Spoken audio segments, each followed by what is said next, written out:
So yesterday we done a live stream speaking about Amber Guyger, the Dallas cop that killed Botham Jean, that was from St. Lucia, the brother that was inside his own apartment, and she claims she went to the wrong apartment and killed this particular brother. Now they have officially charged her with manslaughter yesterday evening. She was arrested. Let's roll the clip. Shot and killed her neighbor in his own home, has been charged with manslaughter. 30-year-old Amber Guyger was arrested Sunday, 3 days after she shot and killed 26-year-old Botham Jean, but authorities say she was later released after posting a $300,000 bond.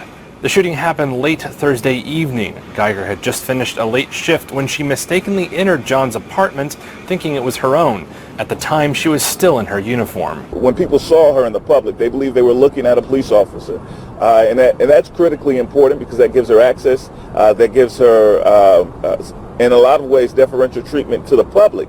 And that, for us, enhances the culpability of this officer. There's been outcry over the case, with critics saying Guyger was given preferential treatment by the police. And the shooting is the latest in a flurry of recent high-profile cases where unarmed black men have died at the hands of white police officers around the country. He went to his grave never knowing why the police officer came into his apartment and shot him. Police say a blood sample has been taken from Guyger to see whether there were any drugs or alcohol in her system. But the investigation has been turned over to the Texas Rangers because of the sensitivity of the matter. Authorities have come under fire from John's family for saying initially that Guyger would be arrested on suspicion of manslaughter, but then delaying in bringing a case against the officer. Now, what's come out, her official story was that she went to what she thought was her apartment, even though she stayed on the 3rd floor, he stayed on the 4th floor, claiming everything looked the same. She didn't know no different. She said she put her key in. She noticed that it was unlocked, so she opened up the door, and she said that she saw a dark figure inside the apartment, and she pulled her gun and shot twice, hitting the brother one time in the chest. That is what her story. It doesn't make sense at all. You didn't tell a man, hey, police. You didn't tell the man to stop. You didn't say anything. You just start shooting your gun, like just right off the rip. And that's why you were arrested. Now, in my opinion, after hearing you say that, you just recklessly fired your gun. That's what you admitted. So that should be a murder charge because you caused the death of that man.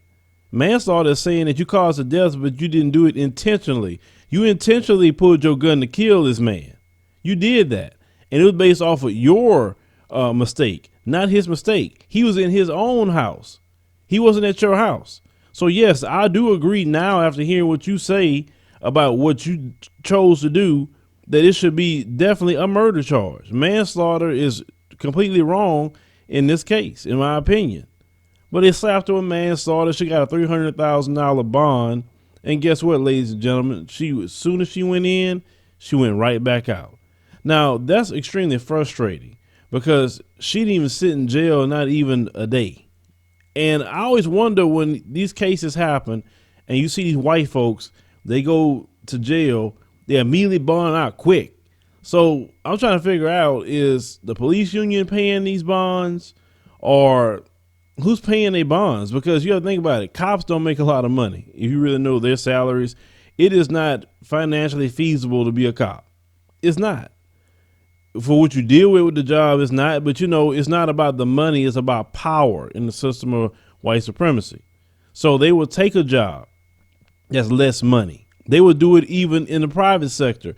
Take a supervisor's job that will pay them less just so they can have power, because they are extremely power hungry, power driven. And that's why I tell black people the only way to move is you have to establish power, and power only respect power.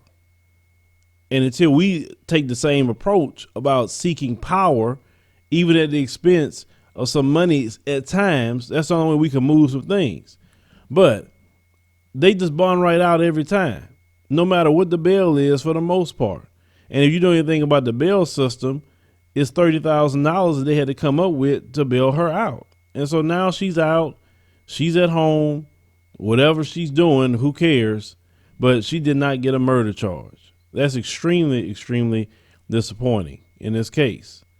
But what can we learn from all this? Make sure you lock your doors, because if the brother had his door locked, maybe he would have survived this, because she could have got in, maybe she would have banging on the door or whatever, figured out she was at the wrong spot. I know it's sad what I'm saying, that in your own house you have to lock yourself in, but you should do that just for the simple fact of some goons could run in and rob you. One of those meth heads could come in, or opioid addicts could come in and rob you.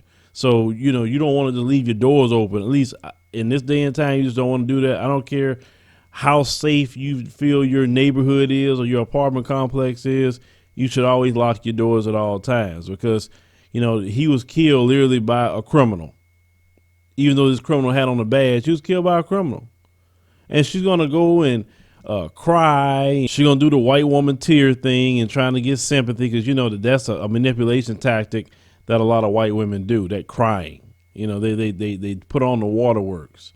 And, like I say, it works for them in white society until they get to the point where they say, you know what, this chick is game playing. I see what she's doing. Because other groups of women cry, they don't get sympathy. So, I know a lot of sisters can relate to what I'm saying about the white woman tear situation. But I say this, she was arrested, she at home. Until we see a conviction, don't get excited about anything. Don't even saying, oh, yeah, finally get some justice. Because, the way they do things at times, they'll stack the jury with sympathizers for her, and then she'll get right off. So until she get a conviction like that other cop, maybe about a week ago, they got a conviction, just don't say anything much about it. And even manslaughter, she's not going to get a whole lot of time. It's crazy. Like I said, this woman should have been charged with murder. It's just that simple. But leave me a comment. Let me know what you think about this particular story. Brothers, protect yourselves. Sisters, protect yourselves at all times. Lock your doors, lock your cars, because like I say, these people, when they murder you, they can get away with it, the way this society is set up.